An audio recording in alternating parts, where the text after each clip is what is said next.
दिसंबर 1984 की वो सर्द रात जिसने भोपाल के सीने पर हमेशा के लिए गहरा घाव छोड़ दिया। वो रात जिसका खौफनाक मंजर आज भी देखने को मिलता है। 2 और 3 दिसंबर 1984 की वो रात यूनियन कार्बाइड इंडिया लिमिटेड के कीटनाशक कारखाने से मिथाइल आइसोसाइनेट गैस लीक हो गई। नतीजा दुनिया के सबसे भयानक औद्योगिक हादसे के रूप में सामने आया। इस गैस की दुर्गंध आज भी आती है।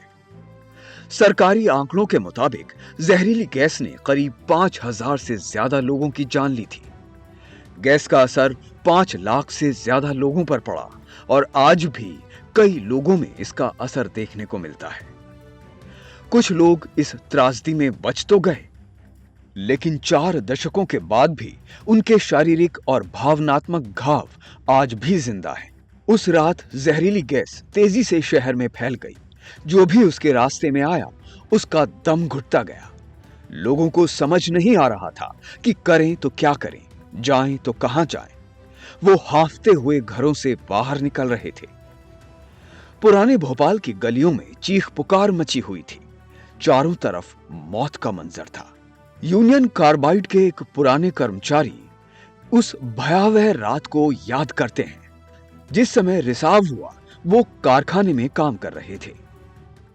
1:10 पे एकदम सायरन बजना शुरू हुआ तो हम लोग आए, निकल कर बाहर देखा तो किसी ने बताया कि वो MIC गैस लीकेज हो गया है, जल्दी से प्लांट की तरफ जाइए आप लोग।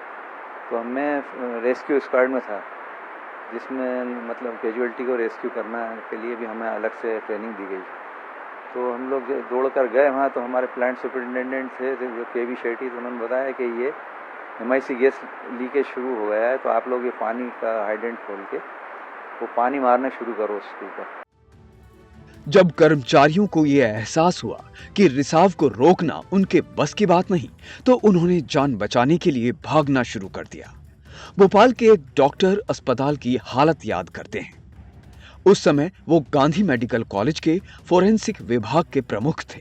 वो बताते हैं, तो आपने देखा होगा हमदिया अस्पताल के सामने बहुत बड़ा ग्राउंड था उस वक्त, ताजुल मस्जिद भी था, वो पूरा आदमियों से भरे पड़े थे। वहां पर जाने का जगह ही नहीं था। फुल ऑफ आदमी, कोई उल्टी कर रहा है, कोई खांस रहा है, कोई कुछ भी कर रहा है, कुछ आदमी उनकी तीमारदारी कर रहे हैं। इस गैस त्रासदी में कई लोग मारे गए, लेकिन जिंदा बचने वालों में एक थी रशीदा बी। रशीदा बी ने अपनी आंखों से वो खौफनाक मंजर देखा। भले ही उस वक्त वो सहमी हुई हो, लेकिन बाद में वो पीड़ितों की आवाज बन गई। उन्होंने आपदा को लेकर रूह कपाने वाली तस्वीरें भी दिखाई और कहा, 14 तारीख को जब भोपाल खाली हुआ, 16 तारीख को पूरा भोपाल खाली होना था, तो उस दिन के आलम ये था भोपाल के लोगों का कि जैसे हिंदुस्तान पाकिस्तान हुआ था। जबकि फिल्में बताते हैं कि गाड़ियों में जगह नहीं थी, ट्रेनों में डब्बे जोड़े थे, उसके बाद भी लोग नहीं बन पा रहे थे।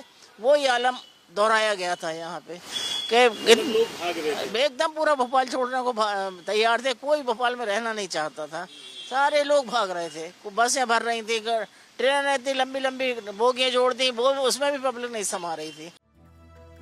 4 दशक बीतने के बाद भी देश और दुनिया आज भी 1984 का वो हादसा याद करती है। कई पीड़ित आज भी जिंदा हैं, जिस्मो ज़हन पर कभी ना सूखने वाले जख्मों के साथ।